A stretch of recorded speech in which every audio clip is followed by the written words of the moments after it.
Graça e paz, irmãos, amém? Amém.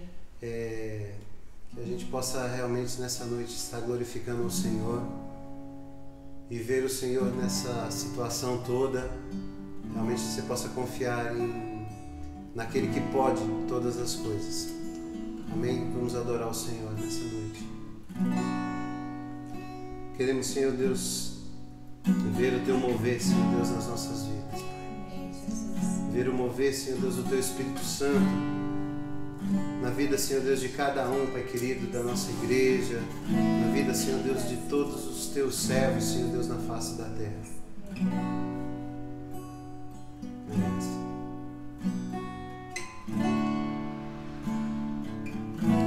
Vejo o Senhor,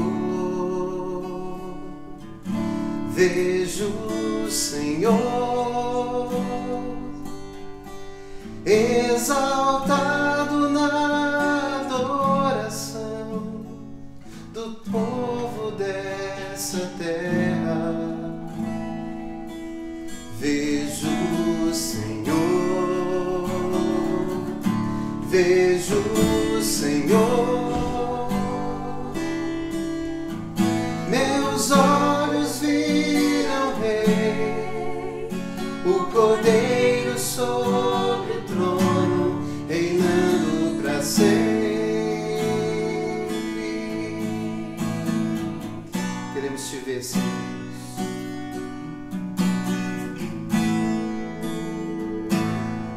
Vejo o Senhor, vejo o Senhor, exaltado o Senhor é, Pai, exaltado na adoração do povo dessa terra. Vejo o Senhor, vejo o Senhor,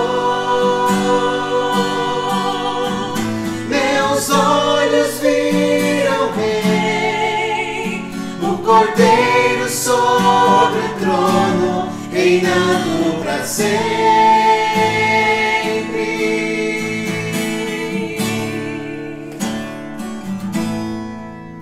Suas vestes reais enchem o templo,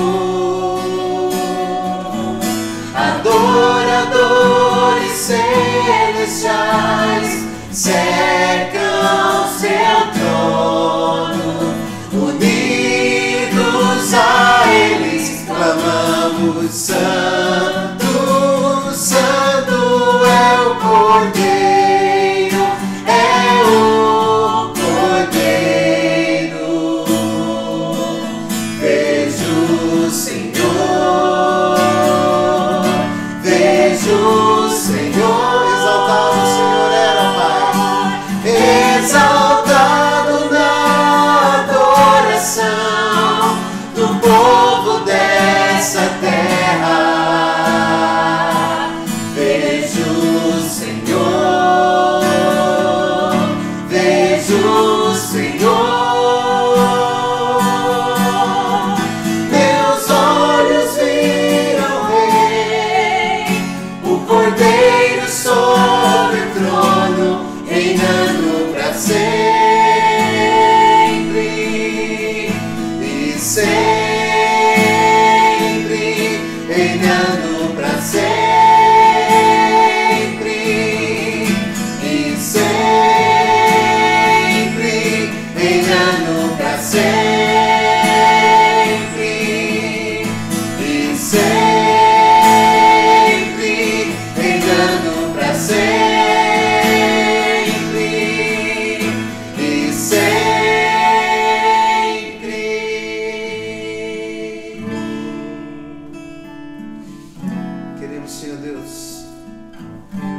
Senhor Deus, ver o Teu mover, Pai querido, e Te ver, Senhor Deus, reinando nas nossas vidas, sempre e sempre, Pai, em nome do Senhor Jesus, aleluia, amém, Senhor.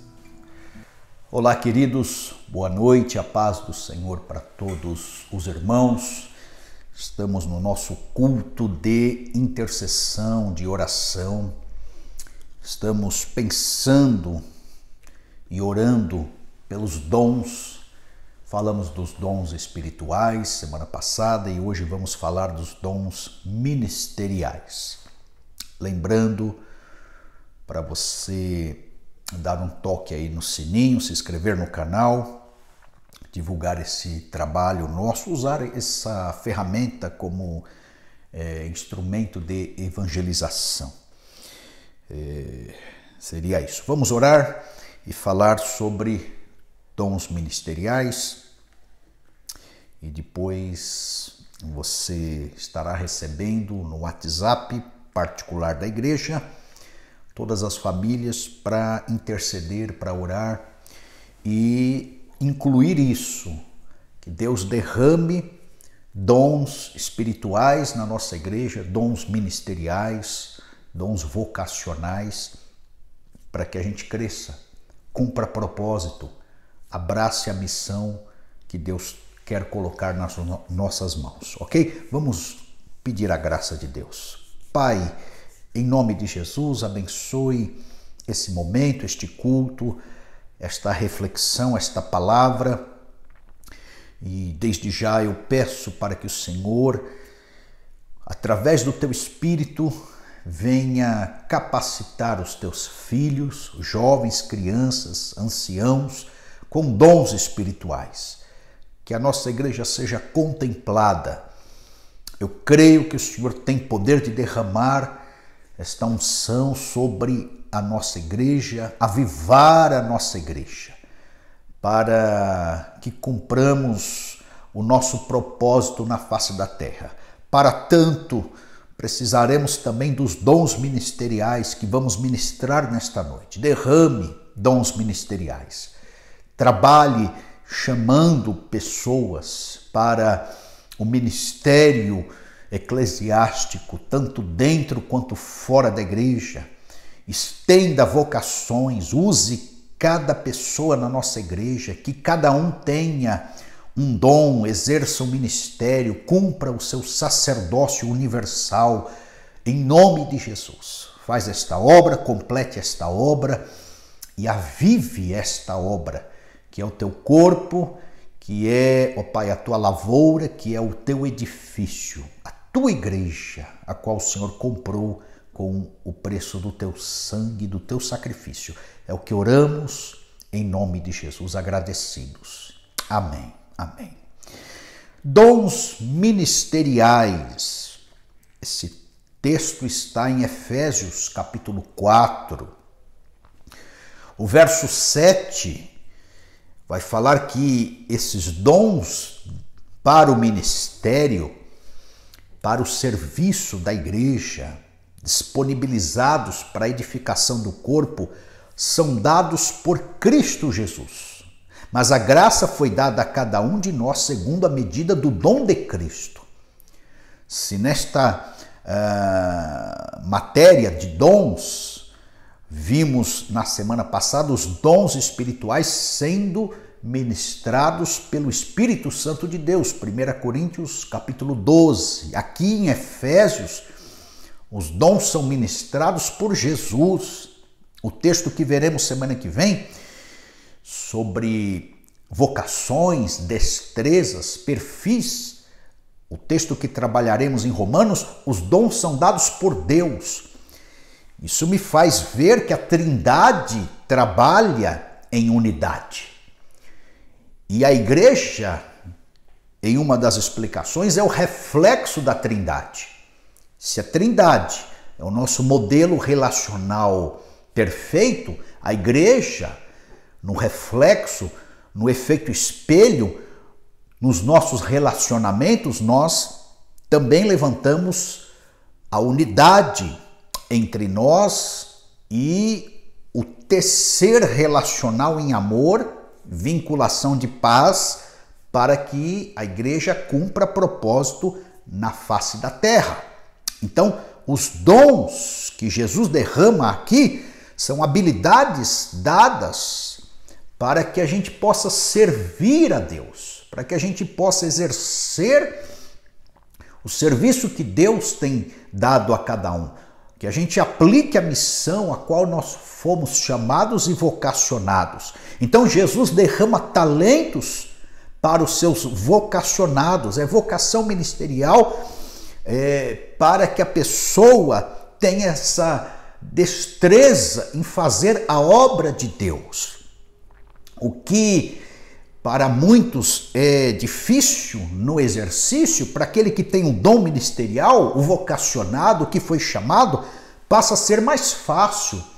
Ele tem uma têmpera, ele tem um perfil, ele tem uma reserva, ele tem uma estrutura em que ele consegue fazer aquilo que Deus tem conduzido e convencido de uma forma mais pavimentada, aliviadora, facilitada.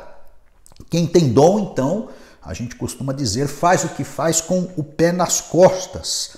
E temos que observar aqui nessa introdução ainda que esses dons ministeriais que são classificados no verso 11 da carta aos Efésios, do capítulo 4.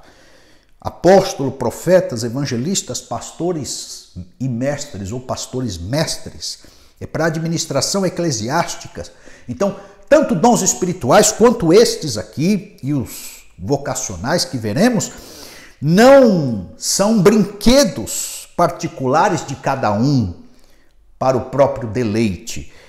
Essa observação que faço é com base na fala do pastor Hernandes Dias Lopes.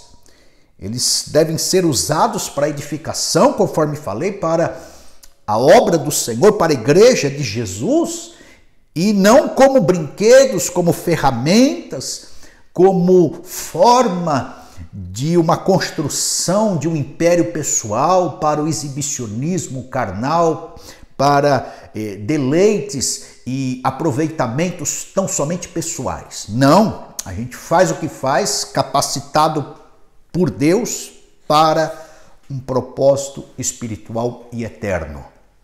Então vamos lá. Diz então Efésios 4:11 que ele mesmo, Jesus, concedeu uns para apóstolos, outros para profetas, outros para evangelistas, outros para pastores e outros para mestres. Vamos observar então. Explicando aqui, queridos, Deus deu para a igreja apóstolos. No original da palavra significa enviado, o que é enviado. Jesus designou 12 apóstolos para o seu colegiado. Essa ideia é conhecida por todos. Judas morreu, se enforcou, foi substituído lá em Atos por Matias, naquele sorteio que teve. Depois Paulo, convocado fora deste colegiado para fazer missões aos gentios. A função do apóstolo é ser enviado pelo Senhor Jesus para esta missão de Jesus, de Deus, na face da terra, missão eclesiástica. Esse mistério que estava oculto desde a fundação do mundo, a igreja foi revelada, Cristo também como mistério foi revelado, e tanto Cristo quanto a igreja passaram a ter seus espaços e ambos passaram a ser cumprimento de Deus na face da terra. E Cristo levantou então 12 seguidores diretos, apóstolos, com a função de propagar a palavra de Deus, com a tarefa de abrir novas igrejas, novos trabalhos, com habilidades relacionadas à fé, aos expedientes da fé. Então, estes apóstolos, os apóstolos diretos de Jesus, eles foram ensinados, vamos dizer assim, direto da fonte que foi Jesus. Esses 12, eles têm a sua importância, a sua autoridade, o seu reconhecimento. Eles acumularam todas as informações, eles escreveram cartas, eles aprenderam aos pés de Jesus, um privilégio maravilhoso. E eles tinham perfis por conta da destreza com a palavra, da propagação das verdades, da instrumentalidade nos sinais, prodígios e maravilhas, das profecias. Eles tinham perfis de evangelista, de profetas, de pastores, de mestres. E eles, então, os 12 no caso, depois o apóstolo Paulo também,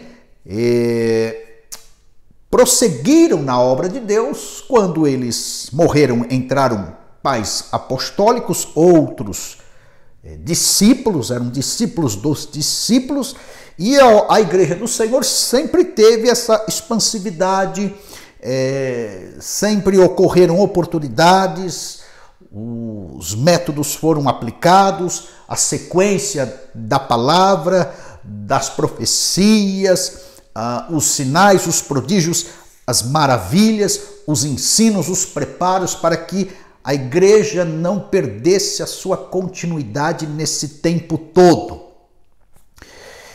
Então está aí o dom do apóstolo, aquele que é enviado, é um discípulo do Senhor, e esse dom é ministerial. Ele aconteceu com os 12 apóstolos, e depois o apóstolo Paulo, que veio na esteira para fazer a obra nas nações, e está aí. E, consequentemente, estes prepararam outros, e isso permeia durante 20 séculos. O dom de apóstolo. Muito bem, deixa eu abrir um parênteses aqui. Nem todos concordam que este dom vigora hoje. Nem todos aceitam o dom ministerial de apóstolo hoje. Muitos, e há estudos profundos de ambos os lados, mas muitos consideram que apóstolos mesmo só foram os 12, e na exceção do apóstolo Paulo, que teve um chamamento direto também de Jesus. Então, este dom em específico, hoje, ele é colocado sob júdice. Ele é bombardeado na sua negatividade. Ele é contrariado. Então, nós temos apóstolos hoje, mas há uma gama de gente nas igrejas evangélicas que não concordam com este título para certos homens. Aliás, para todos os homens que se deixam ungir com este rótulo e com esta unção de apóstolo. As explicações disso. Em primeiro lugar, porque eles não foram chamados diretos por Jesus, como foram os 12, como foi o apóstolo Paulo. Por isso muitos contrariam. Segundo lugar, pela envergadura dos 12 apóstolos, como o apóstolo Paulo, dos 13, eles tiveram um peso tremendo, eles viram Cristo pessoalmente, eles andaram com Jesus, eles foram testemunhas da ressurreição. Estas são as bases, as explicações e as qualificações, os pressupostos para uma pessoa receber o rótulo de apóstolo, do apostolado em si. Teria que ser testemunha ocular da ressurreição, ter visto pessoalmente Cristo. E ter na esteira, era a terceira exigência, o terceiro critério, ter na esteira do seu ministério milagres especiais nítidos, como tiveram os apóstolos. Pedro ressuscitou gente, o apóstolo Paulo também. Sinais, prodígios e maravilhas eram feitos pelas mãos daqueles 12, mais o apóstolo Paulo. Então, a envergadura dos 12 apóstolos, o peso, a espiritualidade, a operosidade deles lá no berço não se compara com os apóstolos de hoje. E a segunda explicação. A terceira explicação que a turma não aceita é por conta que os de hoje, então, não fazem estas obras que fizeram os apóstolos. lá no nascedouro.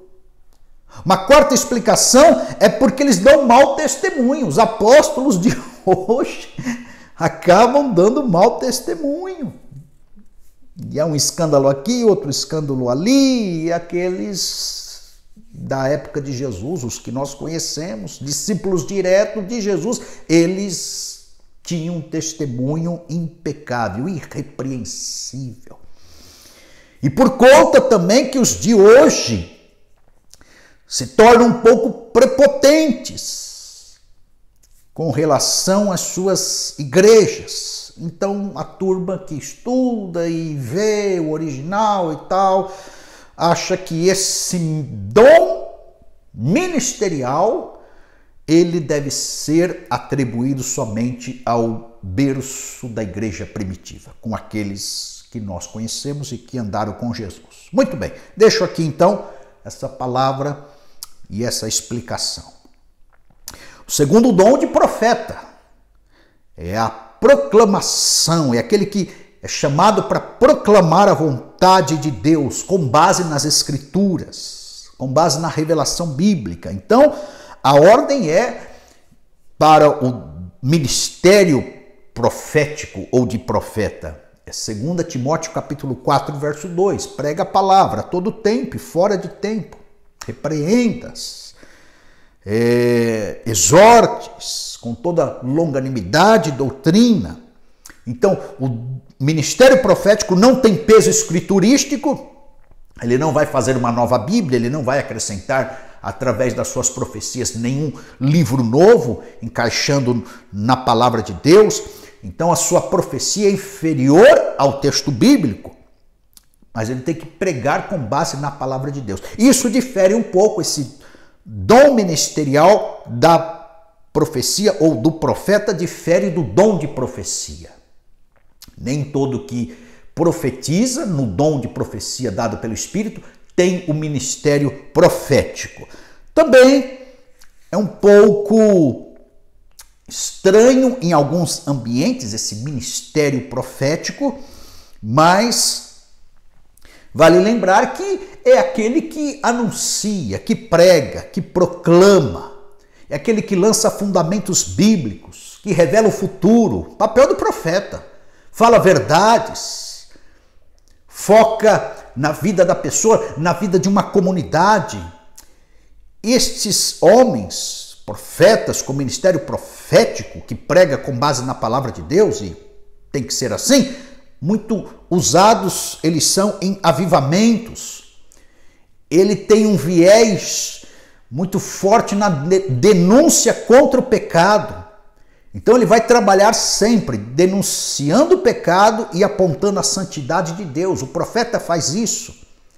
Geralmente também dentro do seu perfil são homens que têm muito discernimento, sensibilidade do mundo espiritual. Parece que a audição deles são mais apuradas ao ouvir a voz de Deus. Eles têm até um certo perfil que esbarra no ministério evangelístico, parece que tem um pouquinho do pastor neles, mas são avivalistas, militam muito na área da libertação, dos prodígios, de sinais. Uma observação que faço que com um perfil desse, muito denunciadores do pecado, eles não são recomendáveis para pastorear, porque eles são um pouquinho radicais. É o perfil deles. São pessoas que Deus chama com um tom muito confrontador. É como se eu perguntasse para você assim: você prefere ser pastoreado por Jesus ou por João Batista? João Batista, lembrando que era aquele que vinha e atropelava. Raça de víboras, hipócritas, já vinha descarregando as profecias e apontava o dedo e já acusava. Então, o ministério profético, ele são ministérios em que as pessoas pendem para esse lado, para esse estilo do confronto, da denúncia, da crítica, Uma crítica, claro, com base bíblica, de um julgamento também com base bíblica.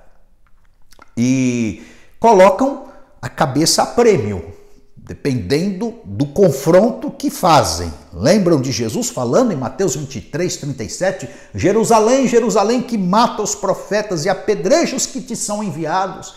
Jesus estava falando que Deus mandou vários profetas com esse perfil, confronto, e então não são muito aceitos no meio do povo. Há estudos da ciência da religião que fala que a sociedade levanta sacerdotes, homens com perfil sacerdotal, são mediadores, os profetas, que são confrontadores, e também no meio da sociedade, estudo das ciências da religião, os gurus, que manipulam vários tipos de espiritualidade e do sagrado.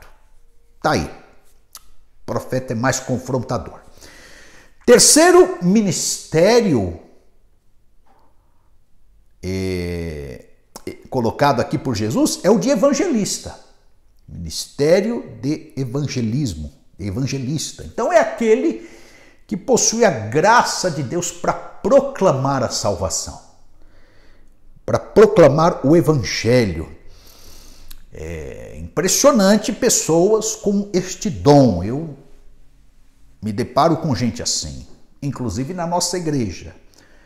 A facilidade que eles têm de anunciar a palavra, de esclarecer as verdades de Deus, de abordar as pessoas no entorno. As estatísticas de salvação, de conversão, na mão deles é muito maior. A gente vai, prega, insiste, ora, a pessoa às vezes resiste. Aí vai o evangelista, lá aborda a pessoa, é 5, 10 minutos de conversa, a pessoa acaba se rendendo a Cristo.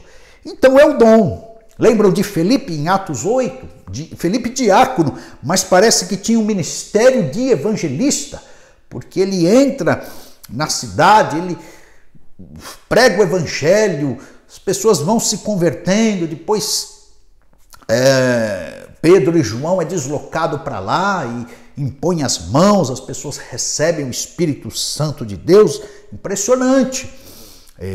Mas vale lembrar que esse é o ministério evangelístico, não exclui a convocação universal dada por Jesus para o evangelismo.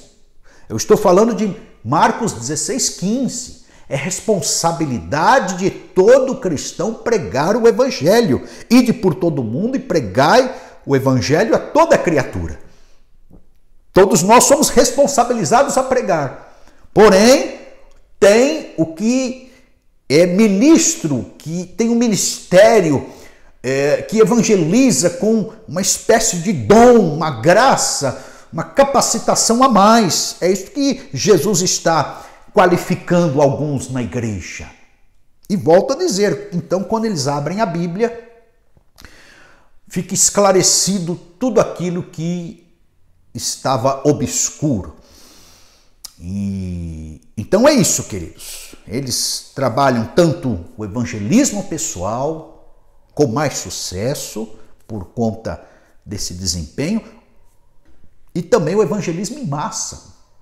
Colocar eles diante de uma igreja, diante de uma praça, diante de um grupo de pessoas, de uma multidão, eles têm essa habilidade. Nós temos aí os evangelistas ícones no mundo, o Billy Graham, o Moody, eram pessoas que se destacavam na sua responsabilidade evangelística, faziam apelos, davam um testemunho de impacto, os convites, as pessoas se rendiam. Geralmente os evangelistas são extrovertidos, são sociais, são pessoas alegres, tolerantes nas fraquezas. O profeta já vem a ponto pecado, o evangelista vai e perdoa, e faz vistas grossas, e caminha um pouco mais, e demonstra mais entusiasmo, e ora com mais elasticidade, não se prende muito aos detalhes, porque ele quer ganhar a pessoa, ele quer aquela vida, ele ama aquela alma. Assim é o evangelista. Também não tem muito perfil pastoral, o evangelista. Colocar o evangelista para pastorear a igreja, ele vai ficar preocupado mais com os de fora do que com os de dentro. Ele pensa assim, é a cabeça do evangelista nesse ministério. Os de dentro já estão salvos, eu quero os de fora. E o pastor está lá pensando mais na manutenção dos de dentro, precisando do evangelista que traga os de fora. É um conjugado, é uma parceria santa, benéfica, mas eu trago aqui algumas observações. A primeira, panfletar não é evangelizar. Então, esclarecendo aqui para a igreja, panfletar não é evangelizar. Panfletar é panfletar. A gente sai aí panfletando. Evangelizar é você parar e tecer todo o plano da salvação para a pessoa em rápidas palavras e levá-la ao apelo. Segunda observação que faço, tem evangelistas que disputam com o pastor. Eles pensam assim, já ouvi algumas críticas de evangelistas. Estou colocando para a gente pensar. O pastor fica lá, não faz nada, sentado, e eu venho trazendo as pessoas de fora para dentro. Sim, volto a dizer, ele tem a destreza de trazer. Mas se não for o pastor para dar a manutenção e alimento e direcionamento para as ovelhas já do aprisco, estas ovelhas não ficam. Então, volto a dizer, queridos, é uma parceria. Claro que o evangelista trará mais pessoas, é o dom dele, mas não deve haver a disputa. É isso que estou pondo aqui e penso ser com cuidado. Então, outro detalhe interessante para esse ministério, vale lembrar que o plano da salvação é o evangelho em si. Falo isso porque hoje há subterfúgios na evangelização. A pessoa, em vez de aplicar o plano da salvação, ela entra em frases de efeito, ela entra em jargões, ela entra na teologia da prosperidade, que é palatável para quem está passando por um problema iminente.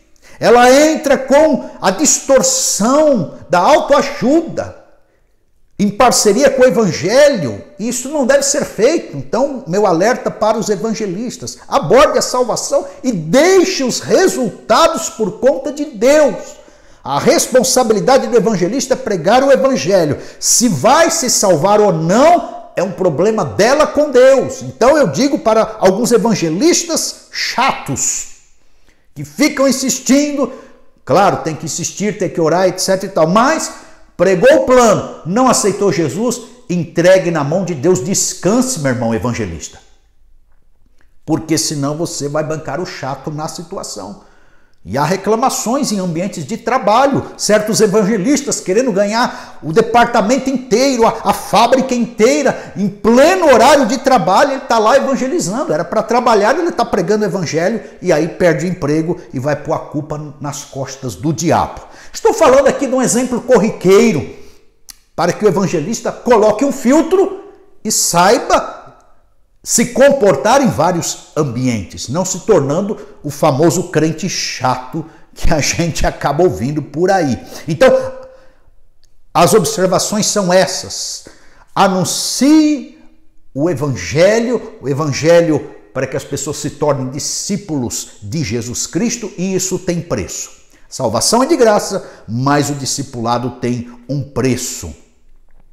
E isso é o convencimento do Espírito Santo.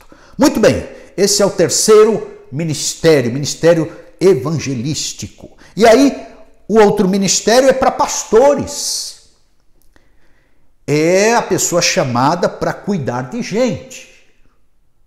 É a pessoa chamada para cuidar espiritualmente das pessoas. é aquele que guia, é aquele que alimenta, é aquele que protege, é aquele que ensina, é aquele que aconselha, é aquele que visita, é aquele que exorta, é aquele que prega a palavra, é aquele que ora, é aquele que ouve, é o pastor. É aquele que chama a atenção das pessoas para prestarem atenção em Jesus. Função pastoral, esse é um líder espiritual.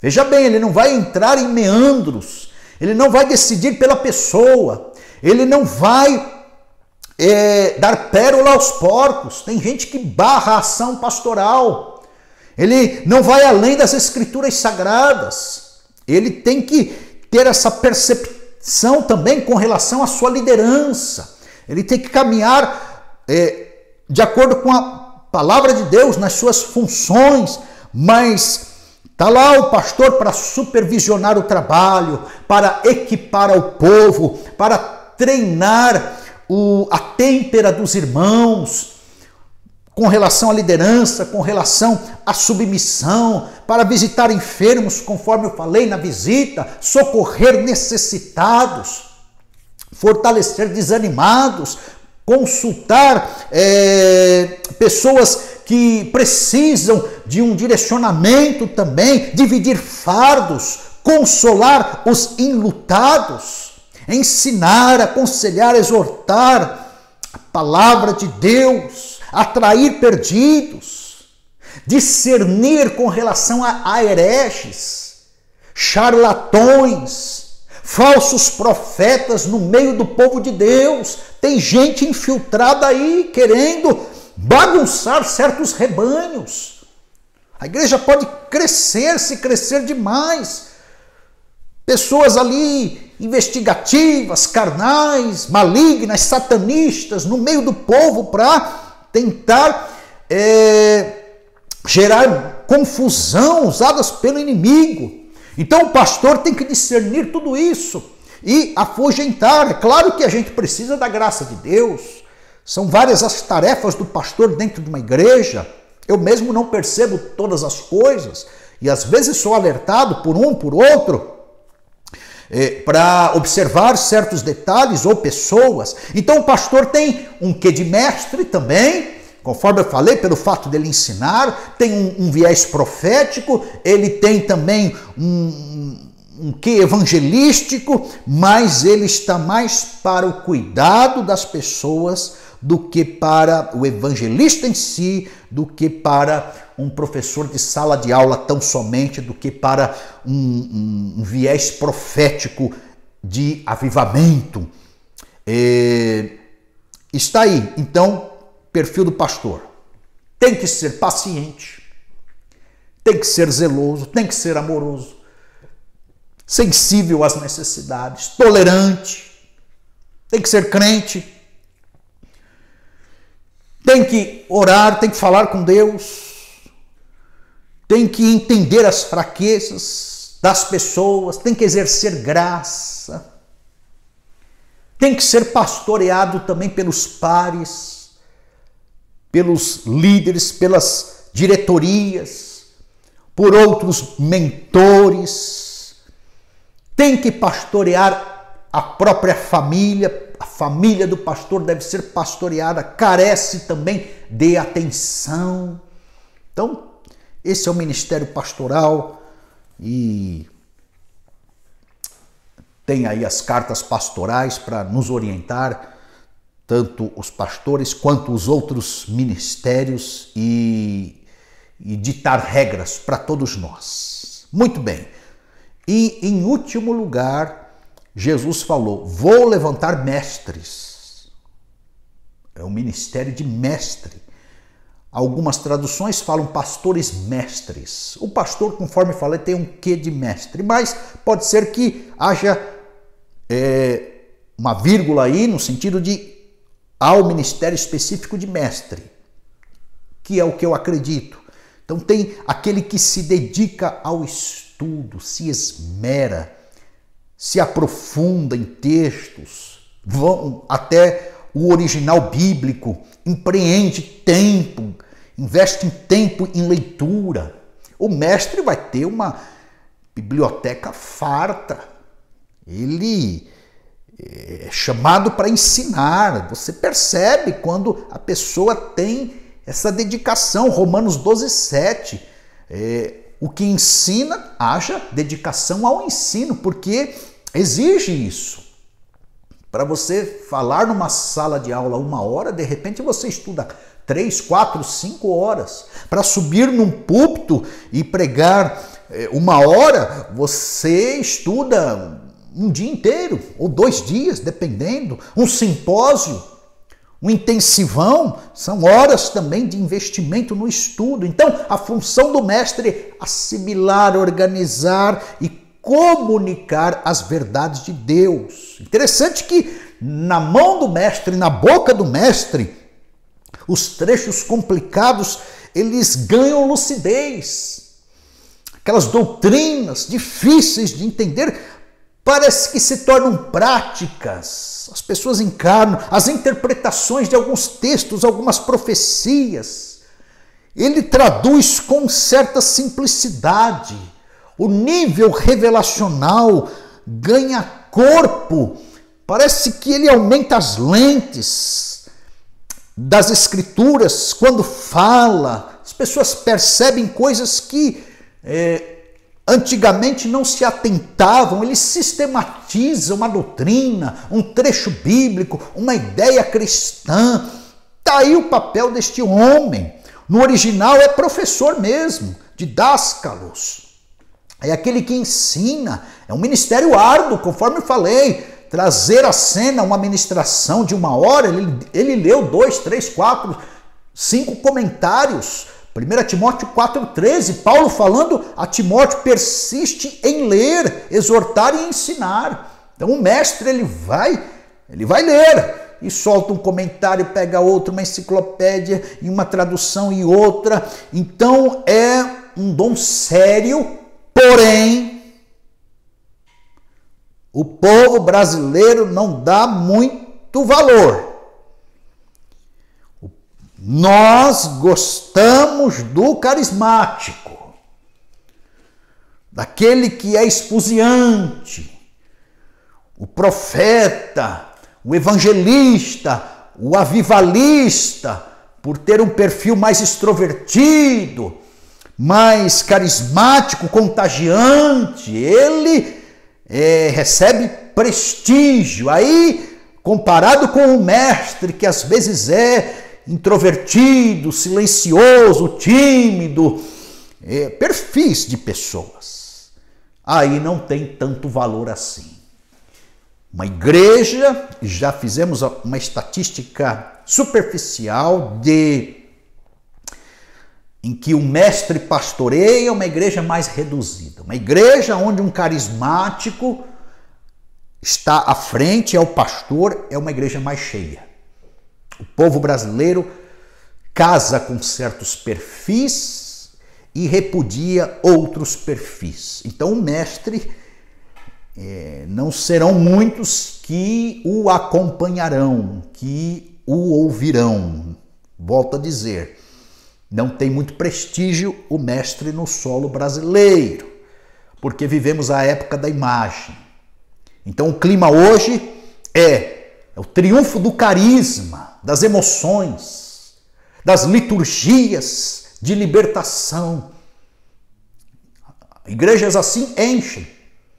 A pessoa não quer ouvir muita explicação bíblica. As cartas de Paulo, falando de teologia sistemática do Novo Testamento, são repudiadas por muitas pessoas, mas se tiveram um culto carismático, avivalista, cheio de emoção, aí enche. Vivemos dias onde as celebrações e encontros são embalados pela experiência. O mestre chega cheio de informação, de letra, e as pessoas querem a experiência com Deus. Vivemos dias assim, sacerdotes, conforme eu falei, contagiantes, carismáticos. A própria leitura bíblica cumpre uma função esotérica e mágica. É um abracadabra de Jesus ao ler as Escrituras Sagradas. Aí chega o mestre e fala, não é bem assim e tal, e você tem que praticar o que você chama de demônio, Jesus chama de exercício do perdão. Então é mais fácil expulsar um demônio do que ir lá e pedir perdão, reconhecendo que está errado. Mas o mestre, abrindo as Escrituras no original, ele vai falar a coisa certa, com mais porcentagem de acertos dos textos bíblicos. Pessoas preocupadas no nosso solo com milagres, curas. E aí vem o mestre e joga a gente para o evangelho, para valorizar, para a introspecção. Pessoas preocupadas com a imagem dos cultos, dos PowerPoints, da pirotecnia. Aí vem o mestre e fala, olha, não é neste monte nem em Jerusalém. Agora chegou o momento de que os adoradores adorarão em espírito e verdade, ou seja, o culto é dentro. Ele chama para uma revelação, uma teologia que desça ao coração. Não só do gozo atual, de um prazer litúrgico, de um frenesi e arrepio gostosinho no meio do culto, não. Ele chama para uma seriedade, para uma caminhada paciente do talhar de Deus nas nossas vidas como barros. Ele transforma, a preocupação dele é essa. Espectadores em discípulos. Porque a gente não pode encher a boca e falar isso é igreja, se lá dentro é um depósito de gente, se lá dentro tem só espectadores, se lá dentro tem só aproveitadores querendo as bênçãos, olhando para as mãos de Deus e não para o coração, e não para a face, e não para a sua palavra. Então o mestre ele vai de forma mais cirúrgica mexer com o nosso interior, abrir as Escrituras e fazer certas confrontações com base na palavra de Deus. Ele tem autoridade e propriedade para isso. 5 ministérios estão aí: apóstolo, profeta, evangelista, pastores e mestres. Eu concluo falando, a gente tem que tomar cuidado com o rótulo. Os rótulos no solo brasileiro e nas denominações brasileiras estão confusos. Então tem gente com rótulo de pastor que seria um excelente diácono. Tem diácono que é um bom mestre. Tem presbítero que é um excelente evangelista. Tem bispo que é um excelente administrador. Os rótulos eclesiásticos não convergem muitas vezes para o dom da pessoa, o dom que Jesus tem derramado para a pessoa. Fica uma confusão de rótulos com dons, com vocações. Essa é minha conclusão, minha observação. E digo que apóstolo, profeta, evangelista, pastor e mestre, todos são chamados para o aperfeiçoamento dos santos, que é o verso 12 de Efésios 4. Querendo o aperfeiçoamento dos santos. Então estes foram levantados para o aperfeiçoamento dos santos, para a obra do ministério, para a edificação do corpo de Cristo. Aperfeiçoamento dos santos. Os santos têm que melhorar com o apóstolo, o profeta, o evangelista, o pastor ou o mestre. Tem que aperfeiçoar. Se piorar, e aqui eu coloco até meu pescoço na forca a prêmio, é porque esse líder, esse dom, essa pessoa não estão tão alinhados com o que Jesus tem chamado, feito e classificado. É para se pensar, ok? Então, está aí o propósito desses dons todos. Vamos orar? para que a gente consiga ter na nossa igreja pessoas que preguem a palavra. Já tem, glória a Deus por isso, evangelistas, já tem também, mais pastores, que Deus levante, mestres para ensinar, todos eles vão facilitando e gerando essa teia ministerial saudável, para a igreja crescer com saúde, com a graça de Deus, com um crescimento solidificado, para a glória e honra dele. É ele quem vai dar. Eu gosto de descansar nos braços de Jesus. A igreja é dele, a obra é dele, o plano é dele, a metodologia é dele, a palavra é dele. Isso faz com que o jugo fique leve e suave. Pai, em nome de Jesus, obrigado por esta palavra, obrigado por estes dons, obrigado pela tua infinita misericórdia. Obrigado, Senhor.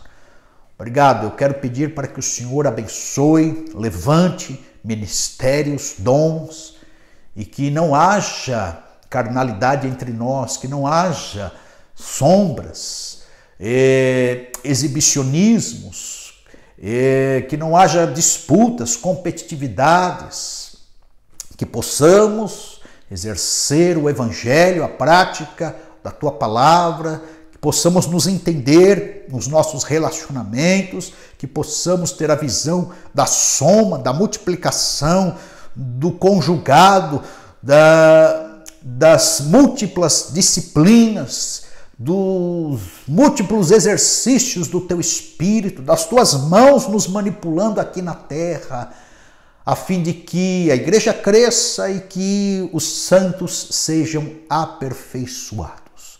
Deus abençoe a tua igreja. Sê conosco e levante homens, mulheres, jovens, adultos e crianças para a glória e honra do teu nome, a preencherem esses espaços no meio do corpo de Cristo. Em nome de Jesus. Amém. Que Deus te abençoe.